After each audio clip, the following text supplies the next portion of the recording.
Salut les amis, salut tout le monde et bienvenue encore une fois de plus sur votre chaîne d'information préférée, Info en Afrique. Pour vous qui êtes nouveaux sur notre chaîne, n'oubliez surtout pas de vous abonner maintenant. Ensuite, cliquez sur la cloche de notification pour ne pas rater nos prochaines informations. C'est parti. Et bien les amis, aujourd'hui nous allons faire un petit tour du côté du Mali où la relance du corridor Dakar-Bamako. Les opérateurs économiques maliens réclament l'annulation de toutes les exonérations sous l'embargo. Pour plus tard dans ce sujet, c'est parti après notre petit générique. Bon visionnage les amis.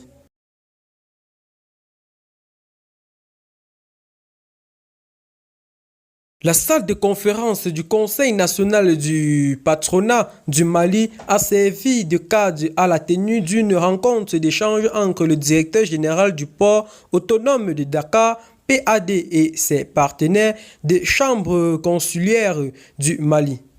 Les deux parties se sont entretenues sur les conditions de relance du corridor Dakar-Bamako après la crise de l'embargo. C'était ce jeudi 14 juillet 2022. Après la levée des sanctions contre le Mali, une mission de direction générale du port autonome de Dakar a été déployée à Bamako du 13 au 15 juillet 2022. Selon le directeur commercial du port autonome de Dakar, Papa Ibrahim Soy, les échanges ont porté d'une part sur la mise en œuvre des mesures annoncées par la PAD en faveur du transit malien et d'autre part sur le renforcement du partenariat stratégique pour une relance rapide du corridor Dakar-Bamako. En effet, la direction générale du PAD a décidé d'annuler les frais de magasinage de marchandises en transit Mali. Cette décision d'annulation des frais de magasinage prend effet à compter du début d'entrée en vigueur de l'embargo contre le Mali, le 9 janvier à Atra jusqu'au 3 juillet, date de la levée de celle-ci.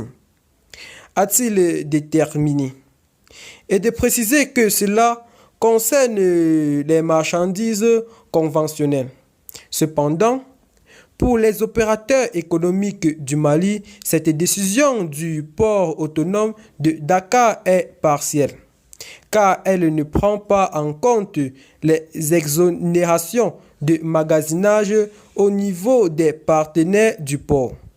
Aux yeux des opérateurs maliens, il est injuste d'être contraint à payer aux opérateurs des terminaux du PAD des frais de magasinage exorbitants entraînés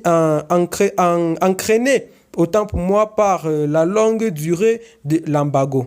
Et bien les amis, c'est dans ce pas que nous allons nous séparer pour ce notre petite partie d'information. Si vous avez aimé la vidéo, n'oubliez surtout pas de vous abonner, ainsi la partager à vos amis si ce n'est pas encore fait, de cliquer sur la cloche de notification pour ne pas rater nos prochaines informations. Bye bye.